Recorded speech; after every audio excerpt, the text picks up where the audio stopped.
So there's been a lot of questions about value in sports cards and if it's worth it or not.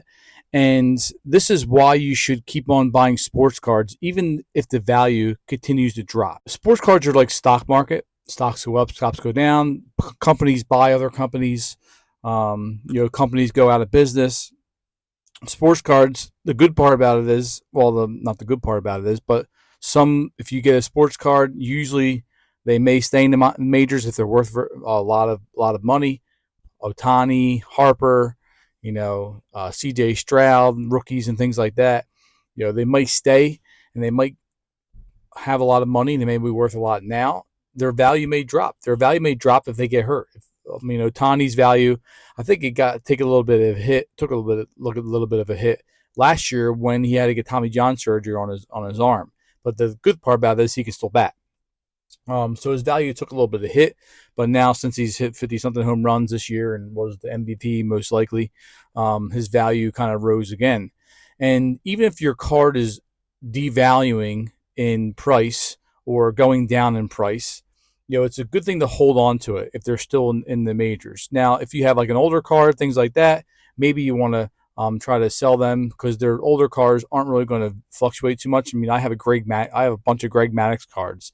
And Greg Maddux is like one of the greatest pitchers of all time, and like his value hasn't really gone up, hasn't really gone down. You would think it would go up over the years after 20 years he's out of the league, but his value really hasn't gone up for some reason. But he was in that wax pack era where there's so many of them made in the 90s and the early 2000s, and there wasn't much parallels like they are today, different colors and numbered cards and auto cards and things like that. So his value really hasn't gone up that much. But, if say that you have like a Bryce Harper and his value is pretty high and it's been high for, since he's been in the league for about 10 years, and say that he gets hurt, his value may go down. It's probably not a good idea to start selling everything because, he might come back next year after, or whatever, and put a pretty good season up, then his value goes back up. So it's good to hold. And if you hold and say you spent $25 on a blaster box and you continue to hold, continue to do whatever, it's a possibility that it will go back up. Just again, like the stock market. Like if you have a stock market and you're investing in a company, that company may do some sketchy stuff or whatever, or they may sell off another company and their value goes down.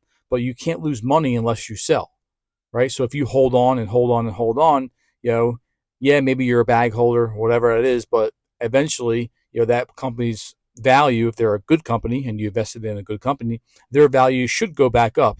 It's like a, yin and yang, it goes up and goes down. So just like sports cards and, why you should hold on to these things is a really good idea. Now, like the older cards, I have a bunch of like 1970s tops and 1965s and things like that. And the more you hold on to these older cards, obviously the more valuable they're going to get because you have these cards that are so old and there weren't many made as you progress through all these different years, and their value can only go up because they're not playing anymore. Unfortunately, once some of these guys pass away, you can't get autos anymore. So now if you have an auto card of like a 1950 or a 1960 player, autos aren't going out anymore. I have a bunch of Dale Earnhardt cards that when he passed away, when he got in an accident and passed away in 2001, he couldn't do any more autographs. So now I have autograph cards from Earnhardt that are more valuable than they were back in 1999, 1998, because there's no more autographs given out. I have a lot of Ron Hextall and Barry Bonds autograph cards. And Ron Hextall from the Flyers, he was a goalie. And obviously, Barry Bonds, hopefully. He was a great home run hitter, right? And it was in like the steroid era. And they weren't ones to give out autographs a lot at all. So they were giving out autographs not a lot, which then resulted in their cards going up in value.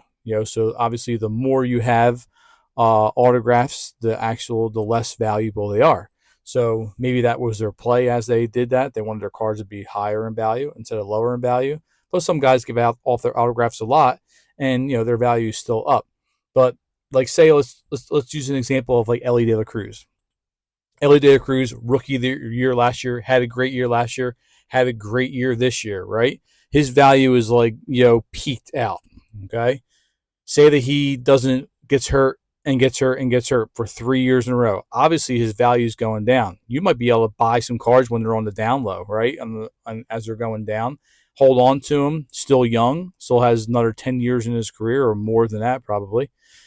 And now you can hold on to them and get a discount on cards. That's what a lot of people do with stocks as well. Like they have a lot of discount in stocks, discount in cards, because as their stock goes down, they buy more. And then once their company goes back up and buys another company or puts a lot of money into their company and their value goes up, and then they go up. So and then they start selling as you go.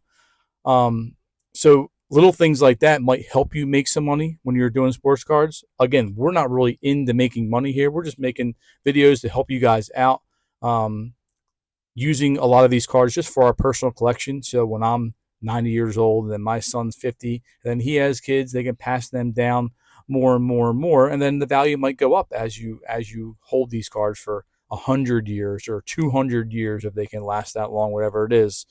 Just like the early Babe Ruth cards that they have. Like, imagine you got a Babe Ruth card now, it's worth millions because it's so rare. But again, there weren't as many printed in the early 1900s than there were now. You might have thousands of Ellie De La Cruz autographs from this one box. And so their value is still up a couple $1,000s.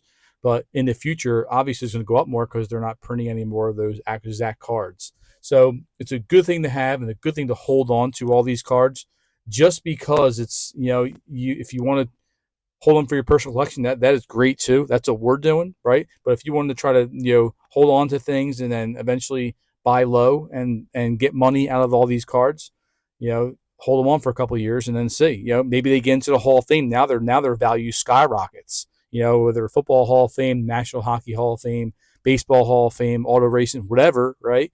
Now you're holding on to these cards where you may have bought in the mids, and now they had a great career. You're holding on to them. Now their values double or triple or quadruple. So you have to look at like the future and see what cards are really worth holding on to, and then which ones will actually go up in value or not, or will actually go down in value. But don't get scared that they're going to go down in value. Just because, they can always come back and have a great comeback year and, things like that. I think it's easier with football. It's also pretty much easier with hockey. Baseball is hard because, you have a lot of variation, and like they have like 2 good years in a row and then they have a contract, or they have 2 bad years in a row. Then they got a contract year. And then after the contract year, it's a great year. Now their value goes up. And then they signed a 5-year contract and they have 4 bad years again. It happens a lot in baseball.